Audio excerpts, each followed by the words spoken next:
Story 1: The Truth About Peter Pan. Peter Pan is not what most people think he is, or I guess I should say would be, but honestly, he is real. I have not only seen him, but have also felt him. I met Peter Pan when I was about 11 years old. It had been a hard day with my family. I was playing outside with my siblings. They were both older than me. Sue was my 15-year-old sister, and James was my 14-year-old brother. Of course, like most siblings their age, they didn't want to be around me. They had dates and homework, and me's had drugs and other stupid shit like that too. But they were forced to entertain me. I don't specifically remember what we were doing, but I do remember noticing an animal on the road. My siblings noticed me looking at it, and James told me to go see what it was. My brother always made me nervous, so I walked up to it and realized it was a dead cat. From my view, I could see that the cat was missing at least one eye, where a nest of maggots was beginning to form, and I could see various bald spots and scratches that seeped blood. It was also missing a leg and half of its tail. James told me to touch it. My sister argued that it was disgusting and could be infected. James smacked her hard. Naturally, she cried out in pain, and he shouted at her, "Stay the fuck out of it." Then he got right in my face and told me quietly that he wanted me to pick it up.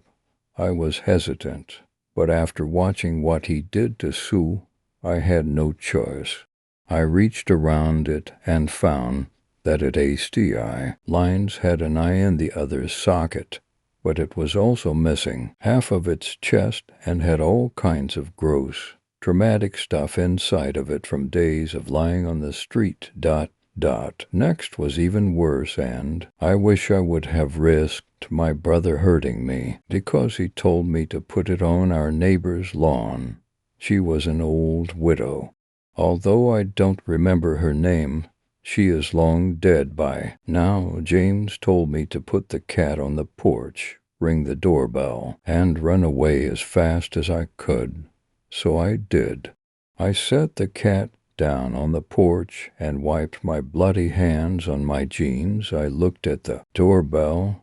I probably wouldn't have done it if my brother hadn't shouted, "Hurry up, you little fucker." Terrified of him, I rang the doorbell and dashed behind another neighbor's bush. I opened the door and shrieked at the disgusting sight of the cat, and I looked for my siblings, who had both apparently run off. Obviously, my hiding spot was not very hidden, and I was easily spotted. She started shouting at me, and I ran home. That night I was scolded by both my parents, while my other siblings were let off with a warning. James blamed me, saying I doorbell ditched with the dead cat even after he said to stay away from it, and because of the red mark on Sue's cheek. He even said that I slapped my sister when she tried to intervene. My sister, out of fear of my brother, agreed. All of my attempts to defend myself were deflected, and I was sent to bed early. I sat there waiting to get called down for dinner until I heard the table being set and waited to be called down to eat, but never was. I sat in anger and solace until midnight. That's when he showed up. Of course, my room was very dark, but because my family was so poor, I had holes in my curtains, and light always peeked through. I could see shadows coming through, dissipating what little light was left. That's when I saw a hand slowly open the curtain, and a boy about my age jumped through. It was Peter Pan. Peter was not exactly what I expected. I could barely make out what he looked like in the dark, and the moonlight behind him wasn't much help. Even though I couldn't see him, I could tell he was looking at me. I could feel it. He asked, "It's been a hard day, hasn't it?" "Who are you?" I reply. I did not feel afraid. Rather, I felt comforted by this stranger's voice. "My name is Peter Pan," he answered. "And what if I told you that you could go someplace where you would never have to worry about any of that sort of thing again?" I couldn't help it. I wanted to say yes, even though I knew I shouldn't. I said, "You want me to go to Neverland," Peter finished. Despite what had happened that day, I was still reluctant to leave. Despite the fact that my sister didn't do much to help me, I knew that deep down she wanted to. She was just as helpless as I was in the situation, as if reading my thoughts. Peter added, "Don't worry about your sister. We'll bring her in soon. But first we have to prepare." After that, there was nothing to consider. Peter Pan stretched out his hand so that I could take it and said, "The reason birds can fly and we can't is simply because they have perfect faith. For to have faith is to have wings," and just like that I flew. Flying was amazing. Like a dream you never want to wake up from. We went higher and higher until we were just below the clouds, and we could see the lights coming from the buildings. It was beautiful. The best part of this was that I wasn't afraid of falling, not even for a moment, considering I was hundreds of feet in the air, far too high for anyone to see, especially in the dark. You might imagine that I would have been terrified, but I wasn't. Instead, I was overjoyed, bursting with a fearless excitement. It was pure joy. After flying around the buildings, we took our leave and headed over the ocean, which took several minutes to traverse. The further we got from land, the darker the water became. I assumed it was part of the lights until I saw Neverland, which appeared as an abyss in the sea, even darker than the sky. There were no stars at all, and no clouds. Everything was pitch black. This is the first time I became nervous since I had met Peter Pan. When we landed, the island seemed a little lighter, but not by much. Then I realized something. I hadn't seen Tinkerbell at all. So I asked, "Hey, Peter Pan, where is Tinkerbell?" Peter Pan looked at me, and although it was too dark to see his face, I could tell he was smiling, and it was very sinister. Now I was no longer nervous. I was afraid. After staring for several seconds, he turned around and walked into what appeared to be a cave. There was no light in the cave, and the passage was lengthy. Every time we stopped, I could feel breathing on my neck. But after a couple of hours, I saw light. We walked into a new room, and the light from the fire in the middle was blinding and hot.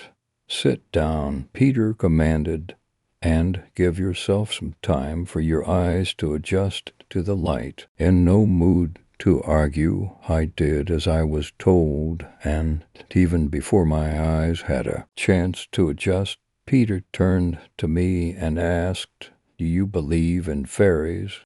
"If you believe, clap your hands." I again did as I was told, and instantaneously my vision returned to me in the newfound light, and to my utter shock and dismay, I beheld the handiwork of a monster, a horror beyond my wildest imagination, a pile of corpses, many of which belonged to people who appeared to be just a few years older than me, lay before me, all of them horribly mutilated. I turned around to see that more than teenagers had been harmed. I saw cages filled with fairies. Some were dead, but most were alive and in pain. Some were missing limbs, legs or arms. In some cases, even their wings had been torn off. Others had been impaled with sewing needles. Repeatedly, once again I turned around to see Peter Pan, and it was like I was truly seeing him for the first time, as he truly looked. Peter was the worst sight of all. His skin was paper pale. His eyes were completely black except for the pupils, which were red. He was bleeding from both his eyes and his gaping mouth, and he was smiling, sincerely smiling. His hair was caked with a mixture of both fresh and dry blood. His clothes were a dark green type of cloth and were stitched together by human hair. Instead of sleeves, he had leaves over his shoulders, and his pants, which were hemmed just below the knees, were in tatters. To top it all off, he wore cloth shoes. In terror, I ran, but soon realized that there was no way out, not even. The entrance through which I'd arrived was accessible, and all the while, Peter just stood there, smiling, and said to me, "I know I've made a mess, but you see, they grow up so fast. This way, they'll stay young forever, just like me, and they will always be in Neverland." I sat with my head tucked between my legs. Peter Pan grabbed me by my hair, lifted me up, and said, "I have a gift for you. I know you were worried about leaving your sister behind, so I brought her here with us." Then, with his fist still wound around a fistful of my hair, he forced me to look at a S.A.D. figure chained up on one side of the room. It was my sister Sue. She looked awful. Peter continued, "You see, she's just a little too old to be in Neverland. But you needn't be sorry for She was the type who enjoys growing up, and in the end, she aged of her own free will." Then Peter Pan chained me across from her so that I could watch as he worked on her. Before long, we were both in agony, sobbing uncontrollably. Peter grabbed Sue by the hair and tore out a handful. She screamed in anguish. He tossed the hair to the ground in front of me, put his hands on either side of Sue's head, and shushed her, then dug his thumbs into her eyes as she shrieked. In moments, she was blind and blood was pouring out of her sockets. "I can't have you sitting down," Peter chided her. "You need to feel the excitement with me." He drew a knife and stabbed her in the shoulder, then twisted the blade. He then pulled a hook from the dark ceiling, sticking it through the fresh wound. Then he slowly cut her stomach with a knife deep enough to ensure that she would bleed out. Then he worked his way up so he could watch himself cut her without blood getting in the way. He worked all the way up to her chest, at which point he stopped and said, "Sue, you don't have to cry. I bet I have the solution to your tears." Then he cut her tongue out and tossed it in my lap. I was choking back sobs by then. Next, he dug the knife between each of Sue's fingernails. The first one came off clean, and the second one was just as swift. When it got me to the third one, he slowly inserted the blade and twisted it. Finally, he took the knife and stabbed Sue in the stomach, giving the blade one final twist. Sue moaned one last time before succumbing to injuries. Then Peter turned around and said, "Don't worry, you'll never grow up." But he didn't kill me. I'm still here, and I watch Peter Pan do the same thing that he did to my sister to other kids. Every night I used to try and warn them, but he taught me that it was wrong to question him, Peter Pan taught me a lot of things. I still have at least a few years until he LLs me. If I'm lucky, I'll persuade him into doing it sooner. I love you, Sue, and I'm sorry. Story 2. Coming Home. Before I start, I should mention that the names of the crew who worked on the movie have been either changed or omitted. That being said, in 2016, an up-and-coming film director started work on a film that he thought would get his name out there. He was already gaining steam with a new number of projects he helped on, but he wanted something. His name came first on, so he came up with the story and then began work on Coming Home. The story was to center around a man who was honorably discharged from active service and the struggles he endured reassimilating to civilian life.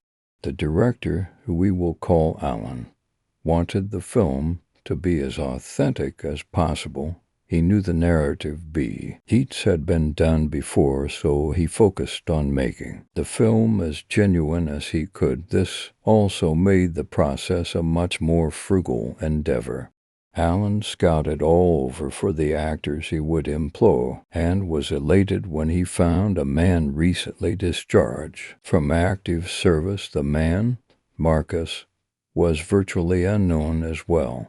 Alan had the idea that anyone on camera should be someone who had never been on film before. There was no chance of recognizing the actor and experiencing any disconnect. When it came to location scouting, Alan was incredibly specific with his choices. The most important piece was the apartment Marcus would live in. Alan stated it would need to be a character of its own. After about a week of looking around, Alan eventually stumbled on a dingy back alley head of apartments.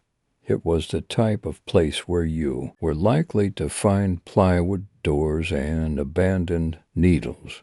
The tenants ranged from cooked-out couples to the elderly with no means of supporting themselves, and Alan felt it was perfect. It didn't hurt that Alan had to give the landlord a surprisingly little amount of money in order to film there.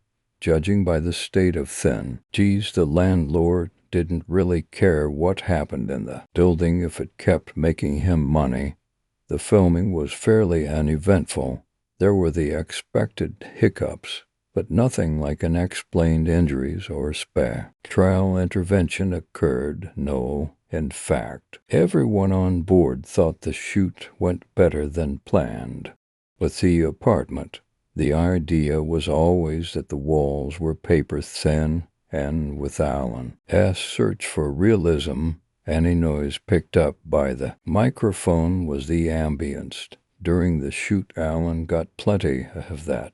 Crying babies, arguing couples, and the whir of vacuums all inserting themselves into the film. Coming Home was wrapped in the process of editing and vetting for a spot in film festivals began. Alan already had a small following, so grabbing a time slot and a few undergrew indie festivals wasn't too challenging, and with that, a month or so later, the film was screened. The audience reception was a bit confusing at first glance. While the film deals with some dour themes, it's ultimately an uplifting experience. Yet when approaching anyone who watched the film, they described experiencing a sorrow they couldn't quite put their finger on, like a distant memory you couldn't picture, but the feelings still lingered. This reaction was consistent through all of the movie's screenings. Alan became troubled and watched the film over and over. It wasn't until a few weeks later that the pieces started to connect. It all started in the apartment. There was a couple in the apartment. They had been living there for a year or so and were raising a child together. They were Unfortunately, one of the tenants that were the cause of the discarded needles. I was with Alan as he read through the newspaper article. He would jitter between reading it and checking a scene and coming home. Alan was looking for realism. The reality he found affected everyone involved. The couple had been hiding their stash of drugs behind air vent, so all the screws were already loose. On the day of filming, they got so hopped up on a whatever that they neglected to tighten the screws on the vent. The child crawled out of the playpen that I was far too large for and ventured over to the vent. The nice cool air was like a siren call in the 80-degree apartment.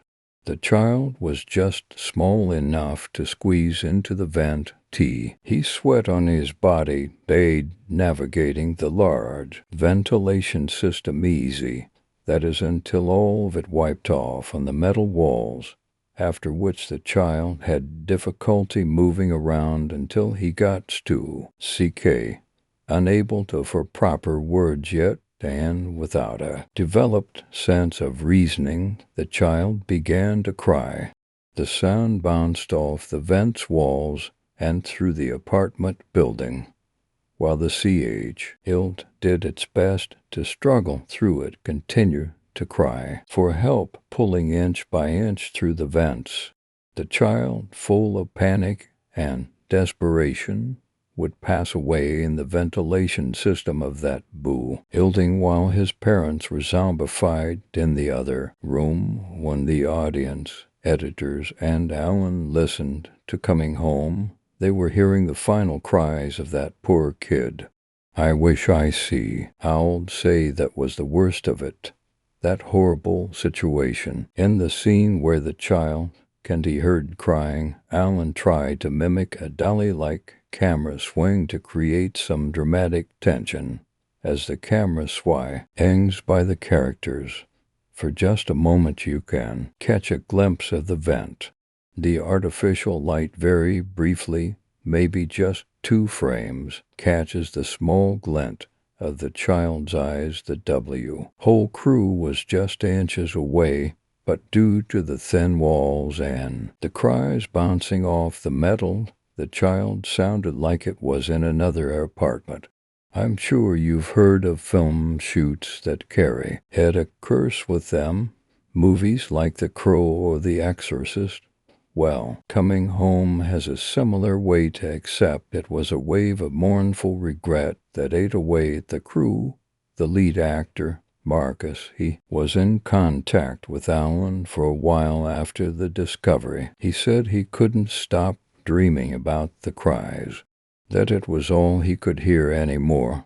It's all his mind would focus on. A week after he stopped making contact, he was found in his house, sprawled out on the floor next to an empty pill bottle and a broken bottle of Jack. Other actors involved in the film just vanished. None of them seemed to want to make it as an actor after being part of Coming Home. The individual that was filming at the time was said to have been admitted into a psychiatric ward. His family feared he'd end up like Marcus. Alan has the only copy of the film left, and all recorded footage of it has been scrubbed from the crevices of the internet. Now all Alan does is sit in his room and watch the scene on loop until he passes out. He is so hypnotically drawn into it that I can barely get him to eat or drink. I don't think he's coming back from whatever he's dealing with. I can't imagine what all this must have done to him, since he's always playing the footage I've had to get used to, the noise bouncing through the vents on quiet nights. Some nights I hear Alan whispering back to the footage. I think it's driving me a bit mad, too. One night when he was whispering, I got up to go check on him, and when I opened his door, the room was dark. The laptop was off, and Alan was laying still in bed, but I still heard the baby's cries, but they weren't coming from the room. I knew where they were coming from. I quickly left the room that night, making damn sure not to look at the vent. Credit JRT McMahon, A.K.A. Thor Jojo, Twitter, Facebook, Reddit, Amazon. Want more? Check out the recently released collection of short scary stories, Sirens at Midnight, Terrifying Tales of First Responders, now available on Amazon.com, containing more fantastic stories from author J.R.T. McMahon and dozens of other talented authors. Each and every day, first responders are thrown into situations most of U.S. can barely comprehend. These brave souls are pushed to limits far beyond the average imagination, be it physically, emotionally, or something else. Like a police officer who arrives at a scene that defies all logic and reason. A firefighter who rushes into a house only to be met by the very flames of hell. A paramedic who can't restart a heart because the patient doesn't have one. A 911 call from beyond the grave. With 40 terrifying tales from 31 authors. Join the heroic men and women of those professions and more as they attempt to rise above the darkness and avoid having the last sounds they ever hear be Sirens at Midnight. Story 3. Creamsicle House. It was beautiful, really, pale yellow walls, bright orange shutters, and a big white door. I liked it. I called it the Creamsicle House. Even on those hot summer days, it never melted. It never dripped or drizzled, runny and sticky over your hand. It just sat there in the sun day after day, looking sweetly delicious. I remember sitting in the front yard of my childhood home. We had a simple brick house then, like many others on the street, and dreadfully dull compared to Creamsicle House. I would sit on the lawn, hands perched on the wooden fence along the sidewalk, peering over to look at the frozen treat. I wanted to touch it. I wanted desperately to trace my fingers on the yellow siding, swing the orange shutters open wide, and place my palms upon the big white door, and push it ever so slightly enough to pin it just a little so that I could squeeze through the crack. I had to see inside. I climbed over the fence, and my bare feet hit the blazing concrete. I winced, but kept walking, entranced by the dazzling gleam of the house in the afternoon light. I made my way up the walkway and onto the front steps. The porch was creamy white, immaculate. There were no plants or statues or even a swing, just a blank slate of nothingness. I loved it. I approached the door. It loomed over me. A tall, magnificent entrance. I put my hand on it. I felt smooth wood, no cracks or splinters or chips. I felt the milky center that I had gazed upon for so long. There was no doorknob, no bell or knocker. It was a naked piece of paper. I pushed it open. It was dark, I could tell. I stepped, paid inside, and closed the door behind me. It was so cold, almost freezing. Outside it had been the middle of summer, but upon entering the house I was immediately shivering. I felt my hot breath in front of me, just like a nice, cold creamsicle, I thought, perfectly frozen, a perfect treat for a summer day. It was also exceptionally dark. I could make out a large foyer before me, and maybe even a staircase behind, but there were no lights on. I felt for a switch on the wall, but found nothing. I moved a little further inside. For years my mother and father had warned me about Creamsicle House, just as parents do. I suppose. They told me it was a bad place with bad people, and to never cross the street. I obeyed, yet I remained fascinated with the structure. I never saw anyone come or go into the house. No mail ever came. No one trimmed the lawn. No one ever even acknowledged its existence. The house was a mystery, one I needed to solve, and here I finally was. In the darkness, my feet found the bottom of what was indeed a staircase. I placed my hand on the railing and began my ascent when suddenly I saw a light. There was a light at the top of the stairs. It was small and flickering, but I was thrilled to see some sort of life. I called out to it. "Hi, up there," I yelled. I wasn't afraid. Why would I be? Why would such a beautiful, sweetly sugary-looking house be scary? I think Mother and Father were jealous of it. I think everyone was. It was the nicest house on the whole street, and everyone else's were so boring they wanted to keep me away because life was better here. It was sweeter. The light began to move down towards me slowly. It was a grand staircase with several spirals. The light bobbed and danced until stopping just a few feet above me. Behind the flickering, I could make out a silhouette. A shadow. Something was there. "I can't see you," I said, hoping to get a better look at the figure. Maybe they lived here. Maybe I would meet my new best friend. The shadow moved closer, and in the light I saw the body of a man. I saw a pair of hands come out of the dark and grip the railing, and then a face came forward into the gap between the bars. I saw his face. He had thick, greasy stubble and a big, raw scar on his chin. In fact, his whole neck was raw with scabs and scratch marks. "Hello, down there." He flashed a smile with almost no teeth, just a rotten blob of gum. He licked his lips with a slimy, pale tongue, and his eyes were a sickly yellow that constantly shifted side to side. "Do you live here?" I asked. "Oh, yes," he said. "Do you want to come upstairs?" I struggled to contain my excitement. I could not express how badly I wanted to climb the stairs up to the tippy top of the creamsicle bar.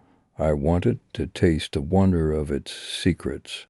I wanted a bite of the creamy, gooey, orange goodness. I stepped forward. "What's your name?" the man asked. "Jack."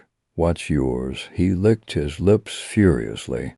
"I'm the ice cream man," he said. Of course, as in charge of Creamsicle House, he had it all to himself. I was so jealous. I wanted an ice cream house, too. I didn't want to ask how to get one, because then he would know I wanted it.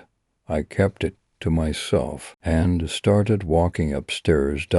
As I got closer to the ice cream man, I began to see his clothes. He had on torn blue jeans that were very dirty and stained with what looked like red paint. He wasn't wearing any shoes, just like me. His shirt was long-sleeved and unbuttoned, and I saw his chest was red and scratchy just like his neck. He held out his hand. His fingers were long, way too long. They were silly. He did not know how to clip his fingernails, and there was red paint under them, too. "I know why you're here," he said, his tone turning dark and almost mean. He was on to me. I realized that I was now incredibly warm and sweating. I felt the sweat on my armpits and hope that ice cream man couldn't see through my shirt. You do?" I whispered. "Oh, yes, Jack, I've seen you staring." His expression lightened. His eyes were glowing bright yellow. "I know you want a taste." My eyes widened. Yes, it was all I wanted. A bite of the frozen deliciousness. "Come upstairs." "Jack, I have a treat for you," he said with a wet smile. He was drooling a little. I thought it was funny. I grabbed his hand. I felt a piercing sting all the way up my arm. My body was on fire. I tried to pull away, but I couldn't. My hand was stuck, clasped into his grip, his nails digging into my skin. I felt blood pool out of my palm and run down my arm. It was cold, like freezing rain. He pulled me closer. I saw his face more clearly now. The snake-like eyes were fixated upon me, his forehead and cheeks burning bright red. He opened his mouth, and I saw the flick of his tongue and his dirty, slimy gums, and when I felt his breath, it was cold and sweet. It smelled of sugar, of fresh milk, and of undeniable orange. I felt a wave of nausea and my body collapsed to the floor. My hand still firmly grasped into his, and then I blacked out. When I awoke, I felt cool grass on my arms and feet. I was staring up at a cloudless sky, bright blue and sunny. I lifted my head and looked around, finding myself on the front lawn of our little brick house. My head was pounding and my body ached. I turned toward the fence and Dee looked out between the wooden gap across the street and over into the lot where Creamsicle House should be. What I saw was heartbreaking. Instead of the orange and white mansion that I knew for so many years, there was the decrepit, burned remnants of a house. The wood was charred and blackened. Beams and door frames had fallen over and disintegrated into ash. There had surely been a fire some time long ago. I stood to get a better look at the ruins and felt my mother come up beside me.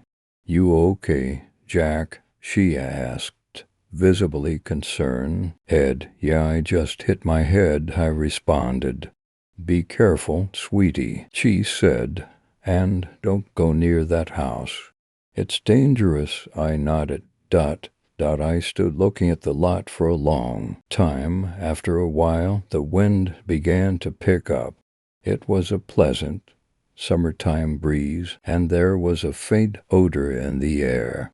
It smelled of oranges. Story 4. My wife is eating me alive. It used to be harmless. It really was.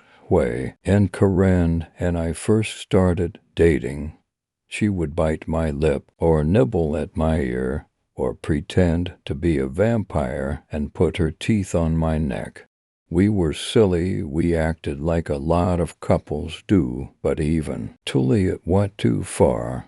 Sometimes she would bite a little too hard, and I would tell her to stop with a half chuckle, slightly annoyed. Then one time she drew blood, biting my chest when we were fooling around, and I yelled at her, "What the hell are you doing?" She didn't take too kindly to that. We stopped talking for almost a week. I apologized profusely and eventually got through to her, but something still seemed off. Corinne started acting strange. Whenever we'd joke around, she would grab my arm and pretend to gnaw on it, biting the air and rotating it up and down like an ear of corn. She'd make out comments whenever I would chop vegetables. "Don't cut off your fingers. They might end up getting thrown in with the carrots." She would howl with laughter. Other times she would just look at me longingly, but not at my face. I'd catch her staring at my bare feet or the top of my head. Any time I brought it up, she would just brush it off. She would claim to have zoned out or was just feeling funny. When I questioned the comments or gestures, she would get upset and tell me that I was attacking her sense of humor. There was no way around it, and eventually I let it be. I ended up marrying the girl. She was quirky and found humor in things that I totally did not understand, but I loved her, and she accepted me. I should mention now that I had been in a wheelchair my entire adult life. When I was 16, my father and I were working on a fencing project, carrying wood and materials up and down our basement staircase. On one TRIP, I lost my footing on the top stair and tumbled backwards, breaking my back and ending up paralyzed from the waist down. Needless to say, my life changed forever, but Karen was always the one constant I had. We met in college, and I immediately knew she was different, special. She treated me like a human being, and I was drawn to that. Even when her personality seemed to change, when the jokes grew stranger and the behavior was questionable, I still knew that she was the love of my life. So we got married. It only got worse from there. Our marriage was a wreck. We fought often, mainly over bills and typical relationship issues. But several fights began from me pointing out her actions, her weird humor of pretending to eat me. She would ask me why I chose her, why I couldn't accept her flaws. It was a vicious cycle. I grew severely depressed, and Karen ended up quitting her job. She told me that she needed time at home to focus on herself. So while I worked 12, sometimes 14 hours a day at a call center, she was at home in the kitchen, cooking excessively large meals. I would come home to pots and pots of beef stew, large slabs of steak and potatoes, cakes and pastries, pounds of pasta. She always watched me while we ate, studying me, making sure it was to my liking. I gained a lot of weight, and most days I was slumped in my wheelchair, no energy to go anywhere, now depressed, overweight, and lacking all motivation. I left my job as well. I drew unemployment and spent my days in my chair, watching television or playing video games.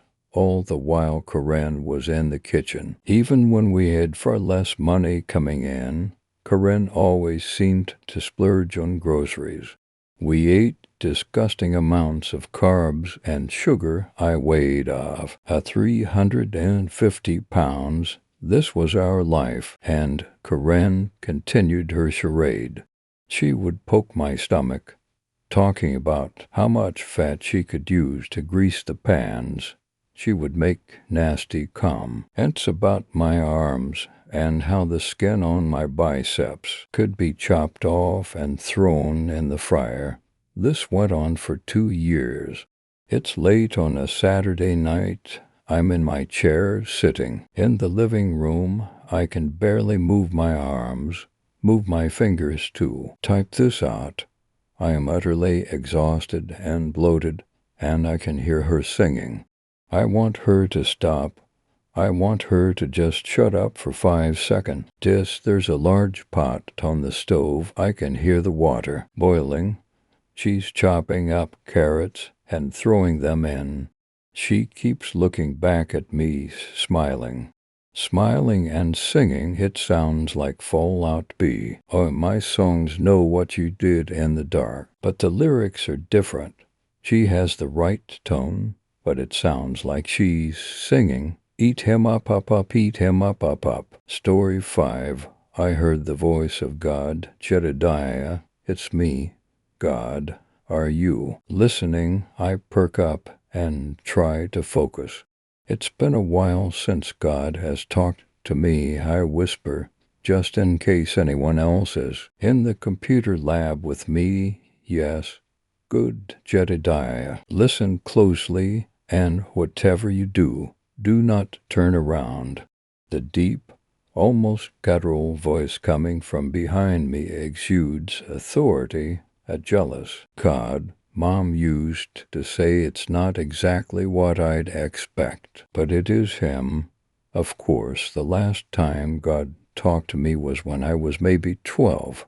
That's when I learned to trust God. He saved my life. I had just thrown a strike at Lucky Lanes when I heard a calm voice from behind tell me to move. I jerked around to find the source of the voice, but there was no one within 30 feet of me. Having remembered stories from my mom's youth about avoiding disaster by following the voice of God, I decided to obey the voice. I walked briskly back to the benches where my friends gave high fives. Disconcerted by my hollow expression, Timmy began walking to the bowl dispenser for his turn when an overhead light fell down, crashing just feet from where he stood. That's when I knew it was God who had talked to me.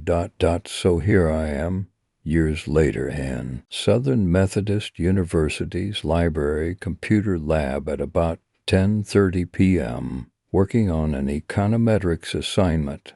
And God is talking to me again, WH. And I got here a few hours ago. There was a smattering of kids here, books spread across tables, whiteboard markers squeaking, passionate whispering.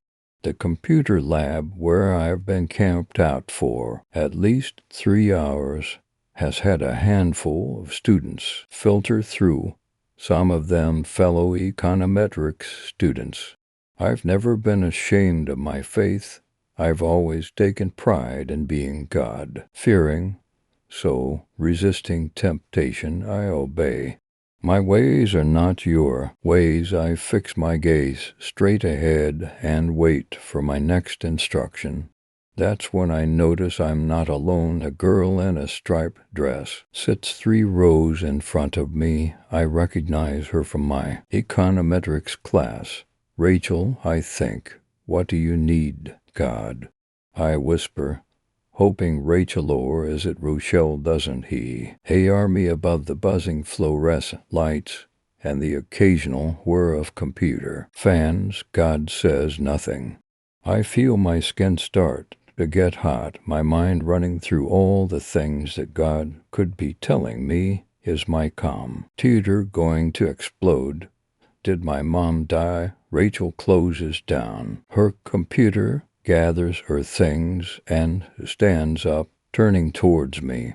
She takes a few steps forward before she notices me. Oh, hey, Jed, she says, flashing a polite smile. I swallow, realizing I probably look nervous. Hey. She stops in her tracks, her eyes narrowing as her gaze moves from my face to just above me. Her hand covers her mouth. I start to turn around as a reflex to see what she's looking at when the voice stops me. No, God says. Rachel whimpers, gives me one more glance, and runs for the door. I hear the door squeak open and clap close. I take a deep breath. God, I say, louder this time.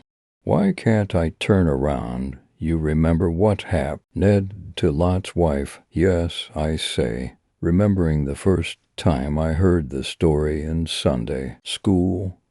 What exactly is a pillar of salt? I asked Brother Collins.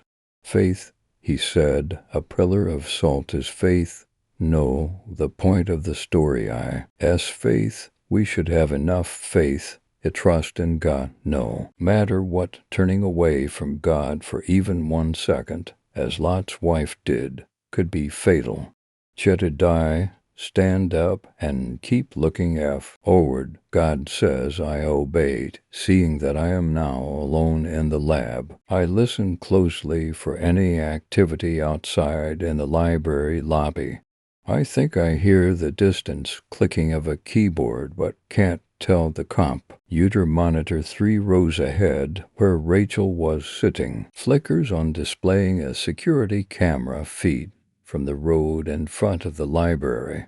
The feed is motionless. I lean forward on the desk in front of me, focusing on the screen After a moment, Rachel enters the screen from the bottom, stepping down the curb to cross the street. Her phone is up to her ear. Look closely, God says. But does she need help? Why are you showing me this? Keep looking, Jedediah. Rachel stops in the middle of the road, phone still up to her ear. She slowly turns around and faces the camera directly. Her face transitions from terrified to somber, and she puts her phone down. A flash of headlights briefly enters the scene before a Mack truck slams into her, wiping the feed clean. The only thing left behind is a small spray of blood on the ground and her phone. Oh my gee, what the heck, I scream. An intense pit grows in my stomach, and my heart starts pounding in my throat. Others had to have heard the crash. God, what are you doing? Tell me, please, did I do that, or did I let it happen? The voice booms behind me, sounding impatient. I try to ask, steady my breathing. What could God possibly be trying to teach me? Who are you? I ask through clenched teeth. You modern humans think you know me. You take far too much liberty upon yourselves to interpret my intentions, and I must say you paint a very creative, very rosy picture of me. This can't be God. God wouldn't. I know what you're thinking, Jedediah. I always know what you're thinking. I know everything you do. I saw the way you looked at that girl, but I didn't. By the way, her name isn't Rachel. It isn't even Rochelle. It's Nick Key. Rachel is the girl who normally sits by her in class. That might be true. I see that deep empty cavern in your soul. You try to fill it with school or with friends and love interests, and we all know how that goes. A door shuts and heat distance. You try to fill it with religion with me. You're not alone, by the way. Why do you think your mom and dad forced religion upon you from before you could walk, Becca? Yes, Jedediah, because they also lived with that great void. It's why they named you Jedediah, friend of God, by definition. Modern humans wear this facade as if they have found ways to cope with that void, but they haven't. Not really. No one has. And you know why? Do you know why the void exists in the first place? My knees shake, my palms sweat. I glance around the room, looking for something, some way to get out. Jedediah, do I need to remind you that I can read your thoughts? Focus on me, please. Okay. God, my vision blurs as tears well up. In my eyes, it's death. It's always about death. Death waits around the corner for everyone, every living being. Yet no one knows what awaits them on the other side. People pretend to know, but no one actually knows, and it's that unknowing that creates the cavernous void you all pretend to peacefully coexist with. Don't think about Mom. Don't think about Mom. Ah, yes, your mother, sweet Rebecca. She loves you dearly, doesn't she? Truly Christ-like, that one. From what I understand, she has breast cancer, doesn't she? Caught it a bit late, huh? Maybe I should have spoken to you then, wouldn't it be tragic if she die? Wouldn't it be tragic if she die tonight from something completely unrelated to her condition? What if she decides to go on a late-night walk? I know Lorien Drive is a busy one. What if a newly licensed teenager coming home from a night on the town gets a text at the right time from a girl he's had his eye on?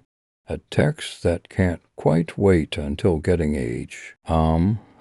Let me see. Alan Waters meets that criteria. He's just stopped into Walgreens to buy a gallon of water. His friend Jaron told him that if he drinks a bunch of water after a night of partying, he won't have a hangover the next morning. He's getting back in his car. Oh, and there goes your dear mother, Rebecca. She's getting her shoes on right now. No, God, please, why me? Why are you doing this to me? Because, Jedediah, you need to face death. The only way to fill that void, or at least partially fill the void, is to look death straight in the face and confer. Aunt it, I know that you are a weak one, you know that as well as I, but you have great potential. Consider this a favor, a little extra boost. I know you're not God. God wouldn't be doing this. What am I supposed to do when faced with a demon? Something in the name of Jesus Christ. I turned Lot's wife into a pillar of salt. Didn't I, just for turning around? You believe that, right? I clench my fists. Mr. Alan Waters is turning on to Lorian right now. Rebecca is to blocks east. Are you ready for this? Of course not. No one ever is. Now, as this happens, I want why. Look death straight in the face and confront it. I swing my body around, knocking over my chair. Floating just below the ceiling is a dark, scaly entity, a man whose dark face shimmers in the light, with deep black sockets for eyes and a gaping wide mouth, stretched into a smile. His head is bald, with tufts of black hair coming off the sides of his head. His chest and shoulders are covered with a black cloak. In the name of Jesus Christ, I yell. He opens his mouth to speak, and an intense wave of heat blows my hair back. Black ink spews from his lips, and his voice ticks on guttural overtones. But what if I really am God? Then your little trick won't work, Jedediah, friend of God. The computer lab is overtaken by a hurricane of black dust and intense heat. I clench the desk in front of me, but it's scalding hot. The ground begins to shake, and ceiling tiles begin falling, crashing all around me.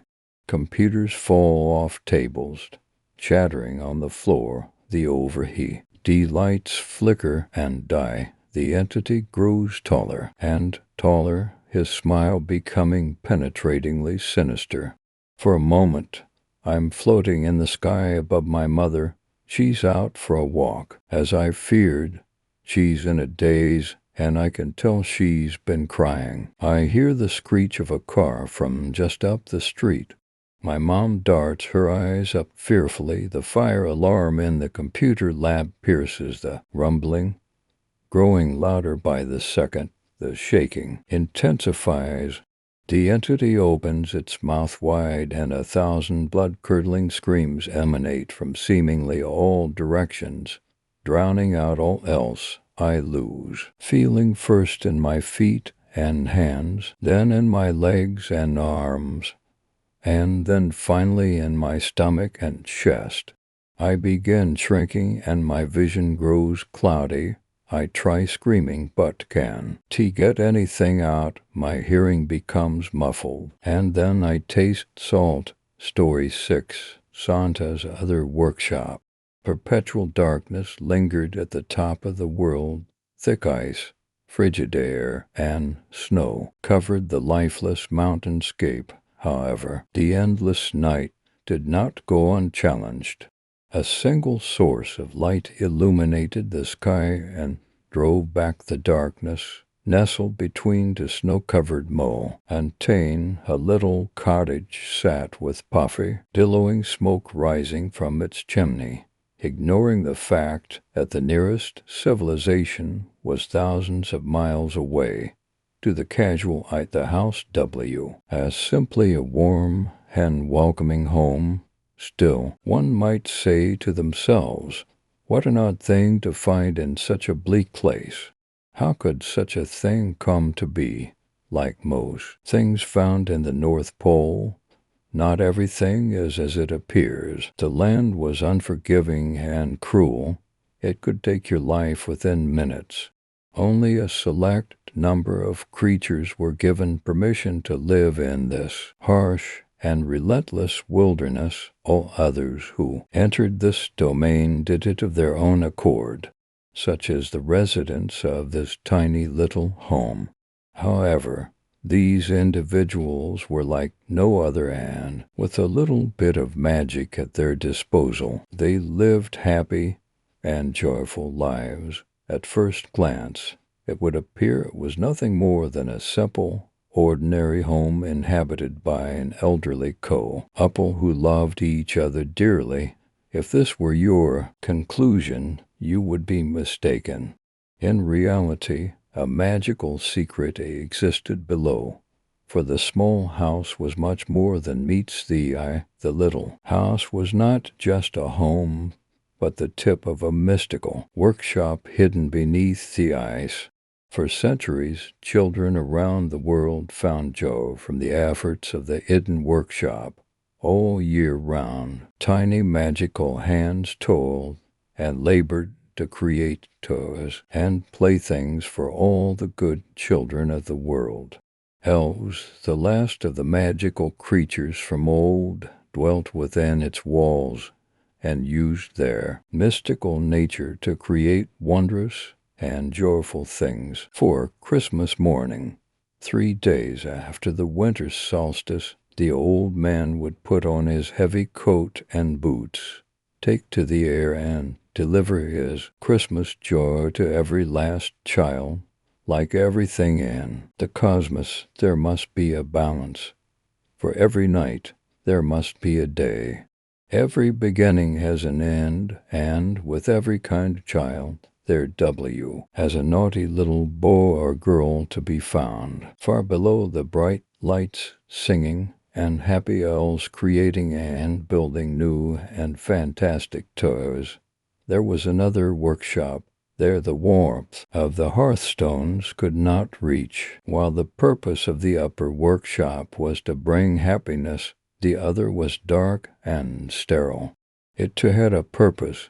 It was here where the mass of cheap and easily broken toys were made. There was no love put into these objects.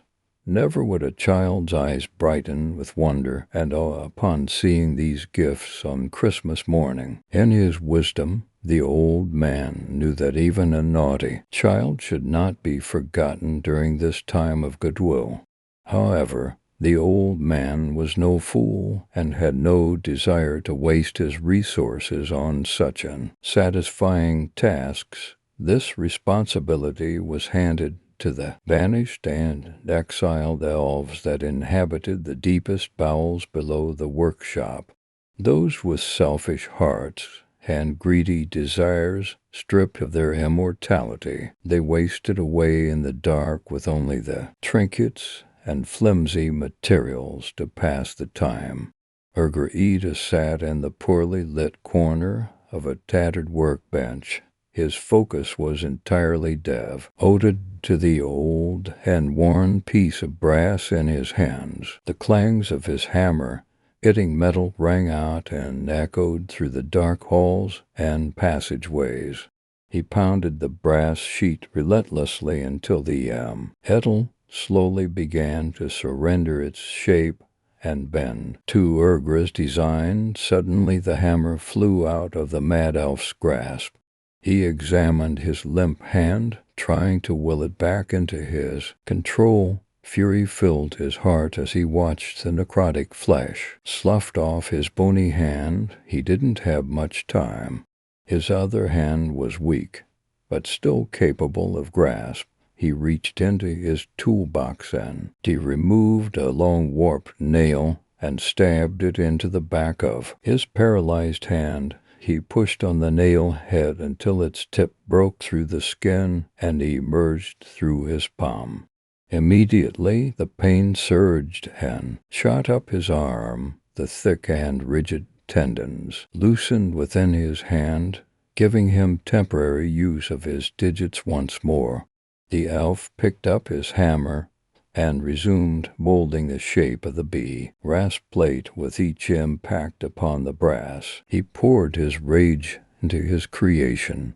How ironic that the product of his tireless work was meant for the ones he hated the most. His deteriorating body was fading fast. He possessed just enough magic to fuel the curse he would cast upon the object.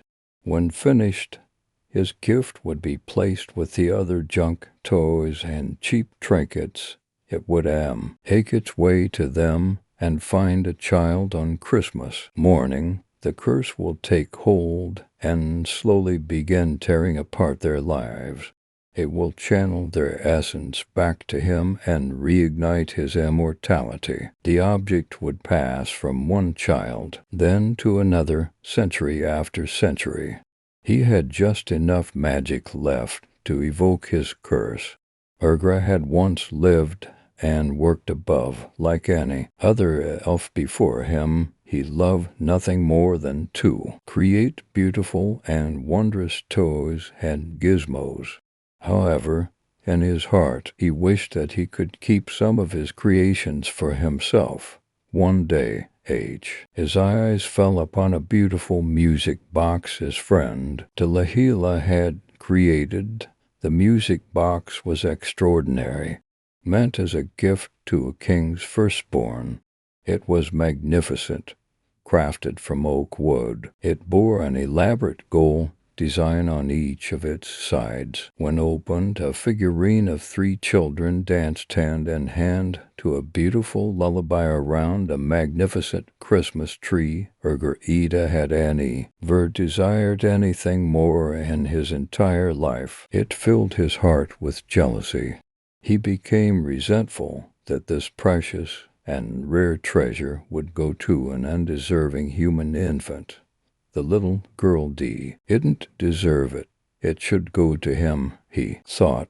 So, under cover of darkness, Urgra slipped into the work area and took the music box. Unable to sleep and anxious to put the finishing touches on his prized creation, Delahila decided to return to the workshop. To his surprise and shock, he caught the elf attempting to steal the special music box. Delahila was enraged, for greed and thievery amongst elves were extremely offensive and not tolerated. Urgra begged his friend not to report his transgression, but Delahila was unmoved by the pleas and turned to tell the others of Urgra's crime. Desperate, Urgra did the only thing left for him to do. He grabbed a hammer and brought it down on his friend's head over and over again until no more life remained in the broken body. Despite his meticulous efforts to conceal his crime, he could not escape the sight and wisdom of the old man. Humiliated and dishonored, the elf was banished from the workshop, and his precious music box was taken from him and given to the little princess. Stripped of his immortality, Ida was cast into the cold and dark corridors of the other workshop to spend his remaining days, never to create a beautiful thing again. As the seasons passed, his hatred for all children grew and ate away at his sanity.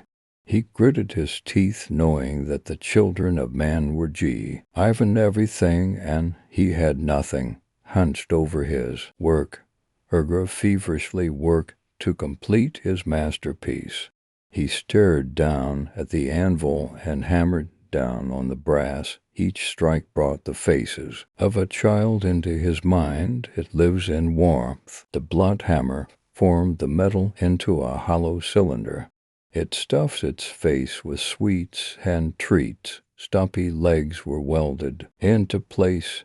It gets everything it asks from Mummy and Daddy. A malformed head and crooked ears took shape. It gets anything its little heart desires. The brass surface was scrubbed of debris and grime. It gets everything it wants. Small turquoise stones were affixed to the brass body. I hate it.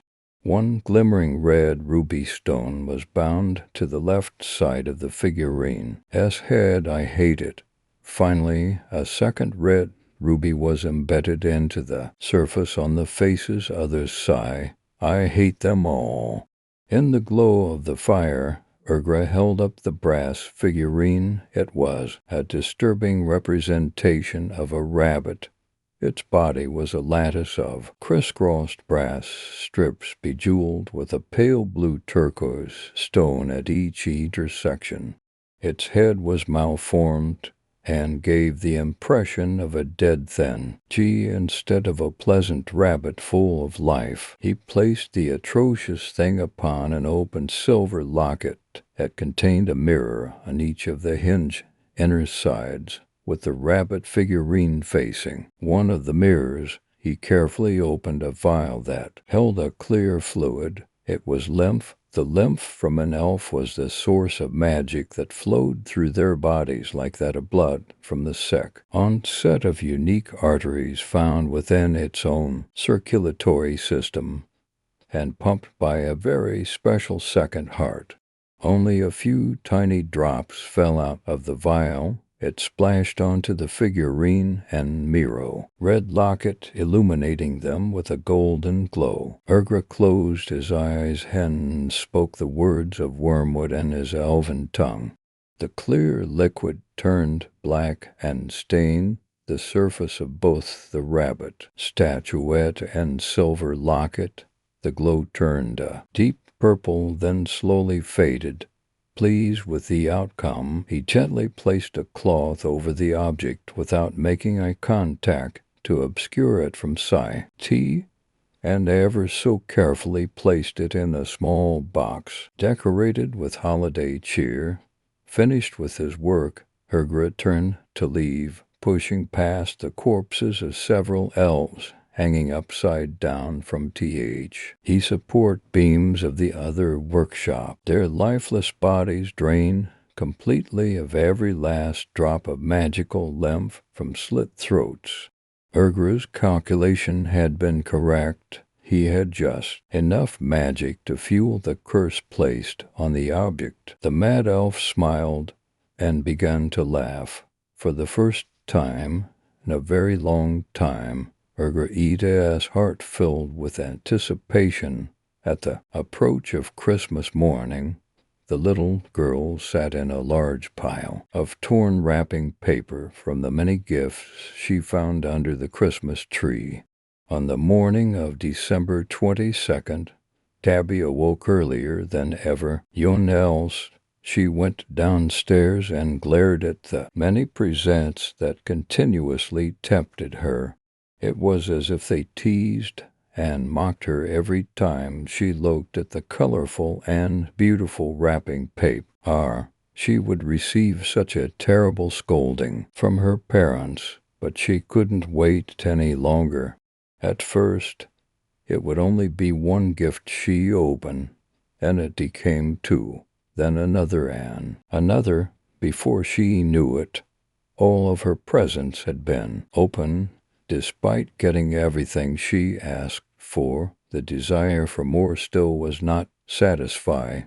When Gabby stood, a small gift next to the base of the Christmas tree caught her eye. She could have sworn it had not been there before. The wrapping paper was worn and yellowed with age. Written in big words was a tag that said, "To Gabriella." It was like no other, and she surely would have seen it before now. Puzzled, she removed the wrapping paper and found a box that contained a smaller sealed box and a scroll. She opened the scroll and read, "Congratulations, lucky one. You are the proud owner of Peppy the rabbit. Peppy loves you and will be your best friend in the whole world. Peppy is a friend like no other, and he will give you everything your heart desires. To be Peppy's friend, you must listen to him and never disobey the following instructions. 1. Place Peppy on his locket facing the mirror, too. Never look Peppy in the eyes. He is ever so bashful and only likes to see you through his mirror. 3. You may ask anything of Peppy 3 times. In 3 days' time, he will grant any and all you asked of him. 4. Never look Peppy in the eyes. It bears repeating. He does not like it and will be upset if you disobey this rule. Remember, lock. Why, little boy or girl, Peppy loves you. He loves you more than anyone else in the whole wide world. Peppy will make sure that no one will hurt you ever again. And if you love Peppy, you will listen to him and do whatever he asks of you. Peppy loves you, and no one can ever come between you and him. Peppy loves you. Story 7. You can't trust everyone. November 6, 2015. Oh boy, I'm not really sure how to properly start these types of stories, but I'm going to try to get to the point as fast as possible. See, I'm kind of on a timer here. I'm currently writing this on one of the computers in the library at my college. As I type, I feel like I'm being watched from the shadows. I know it sounds crazy, but I need to get this story out somehow. Nobody here will believe anything I say. I'm falling behind on all of my schoolwork to the point where I might be put on academic probation. I also got fired from my part-time job because I was scaring the customers. Anyways, I want to at least do something so I can tell myself this was all worth it. Even still, it might not even matter in the end. Last year, I met a guy named Jack Driscoll. He was a pretty chill dude for the most part, and we actually became pretty good friends. My name is Ethan, by the way, and I'm currently finishing up my senior year in college. Well, trying to finish up my senior year. Anyways, as I was saying, Jack and I started to become good friends after we found out we were pretty much into all the same stuff. We both liked the same types of video games, the same movie genres, and even had the same taste in clothes. I had other friends, sure, but nobody that was interested in the same things I was. Sadly, this all changed last winter. Jack started hanging out with a girl from one of our classes named Eliza. It wasn't long before he asked her out, and the two became an item. At first I was happy for him. He never had the best luck with the ladies, so it was nice to see him with someone who genuinely liked him. We would all hang out from time to time, and she came off as a really nice girl. Hell, I was even found myself getting a little about a month into their relationship. I noticed things started to change. Jack would stop hanging out with his friends and spend more time with Eliza. At first, I figured this was norm. A lot of people will want to spend more time with their significant other, and there really isn't anything wrong with that. I'd still see him, and we'd play video games online together after class, so I didn't think too much of it. Then things started to get weird. One morning, the two of us were waiting in line at the cafeteria.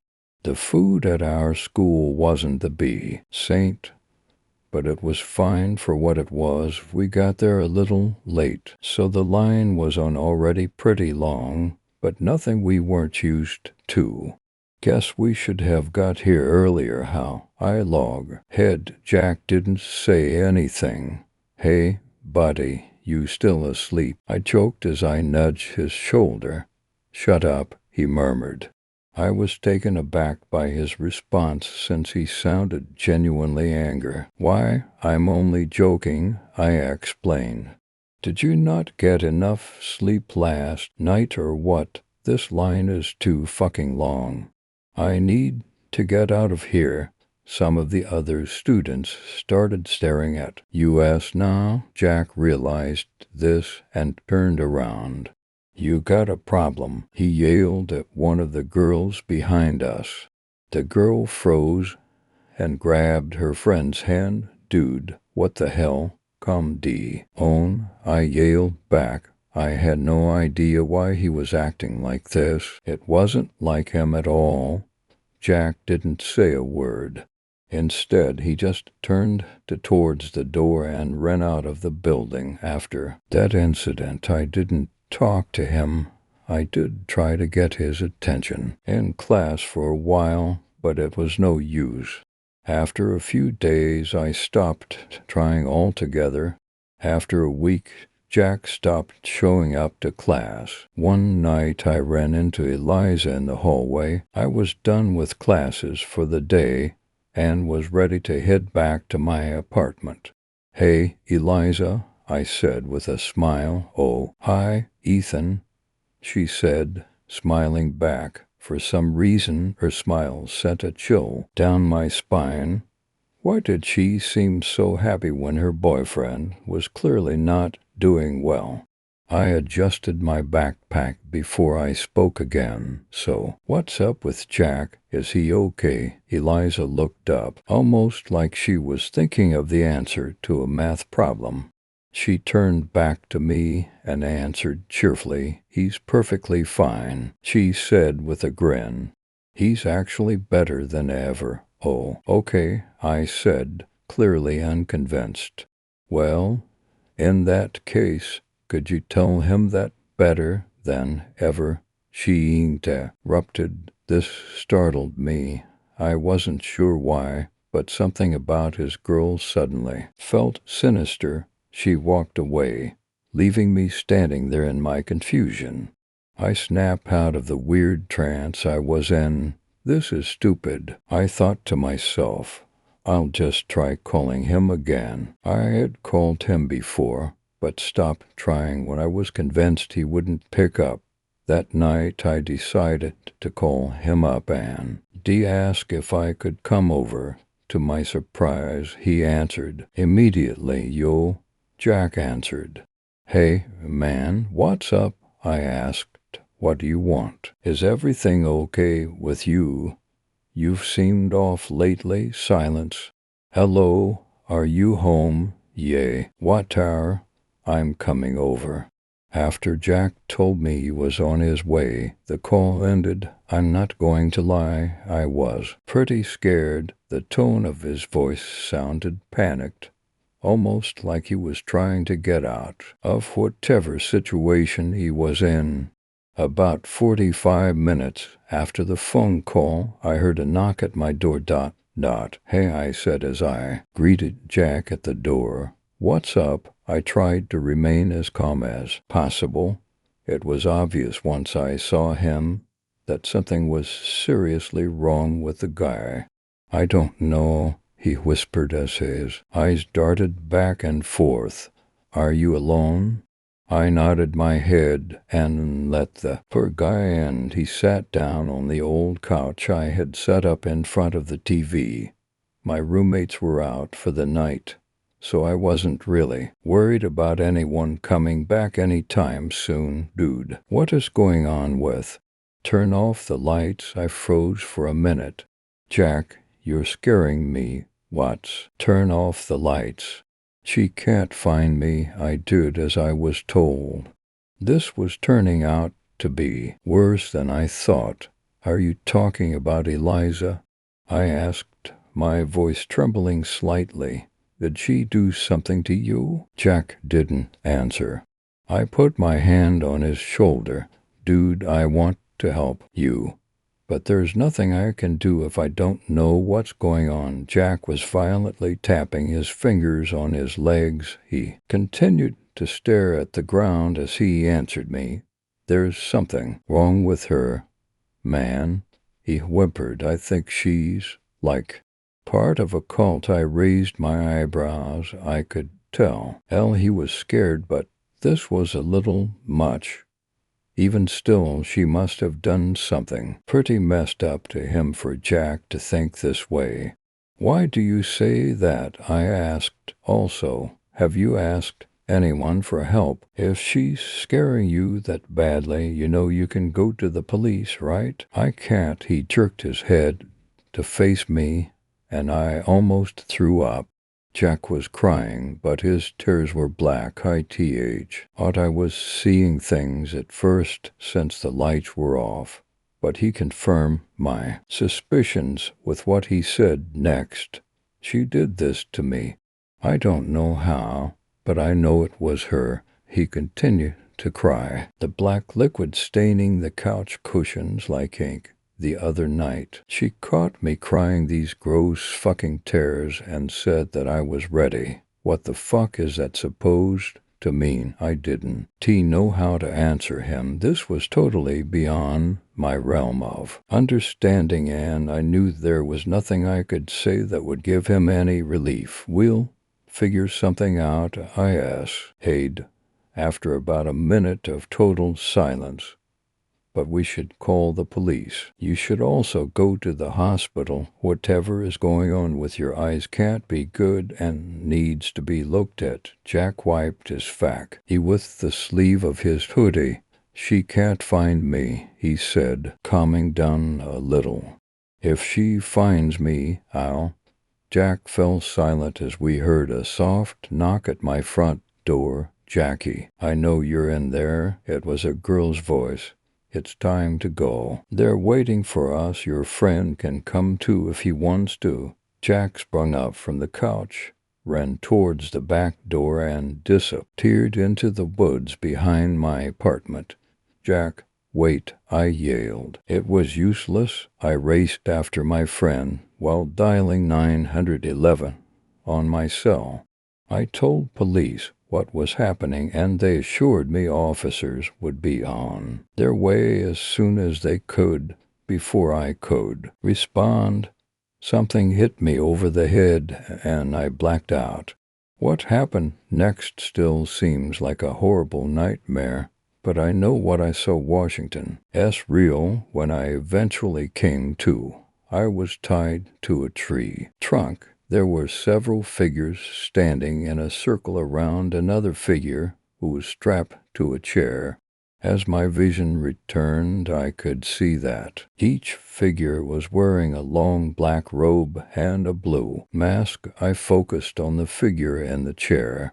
It was Jack. I tried to scream, but my mouth was taped shut. I finally came to the horrid conclusion that I was not only present in the middle of a cult meeting, but I was about to witness a human sacrifice.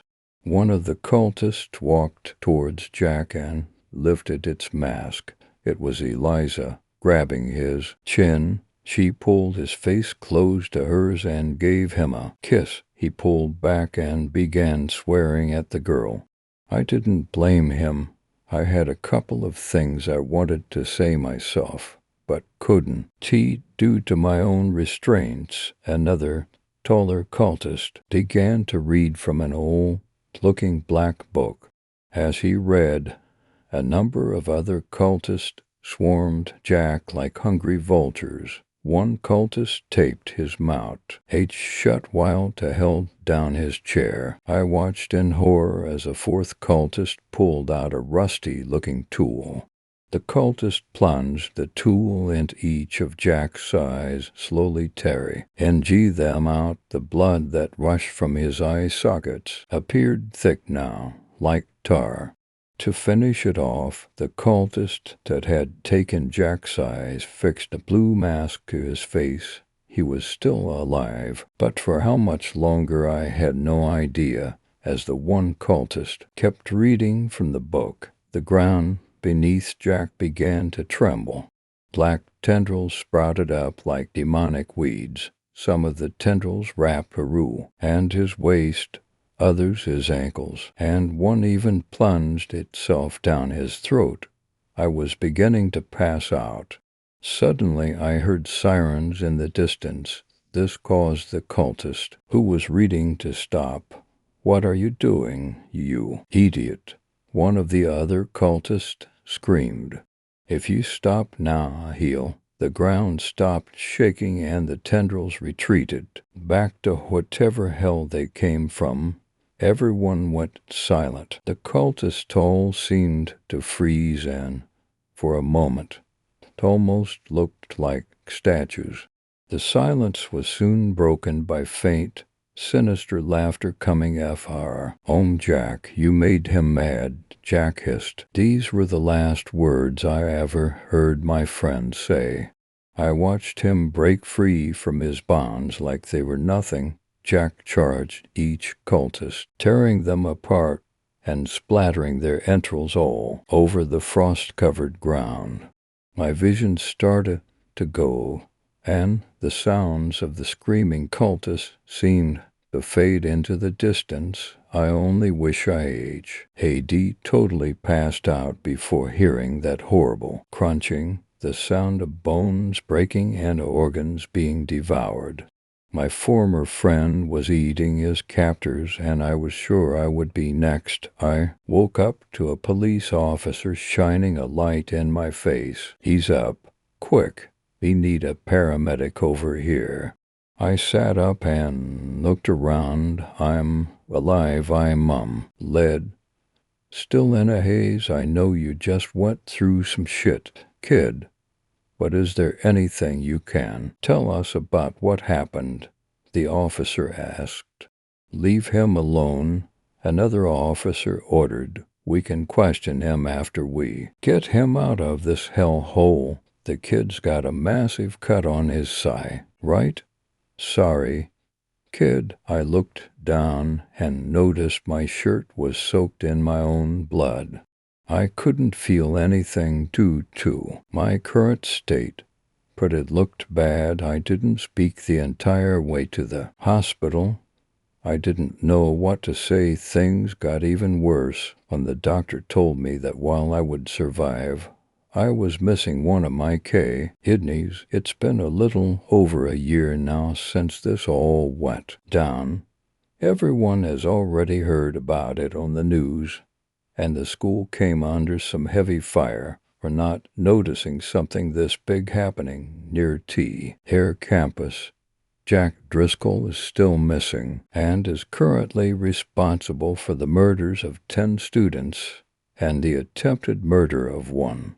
I've gone on for long enough at this point. I guess I just really needed to get it all out somehow. I still don't know what the cult was for, why it was formed, or what it was trying to summon. Obviously, nobody will look into this fool further because it sounds too ridiculous. What I'm hoping someone reading this will. If not, then I guess just be careful. You can't trust everyone after all.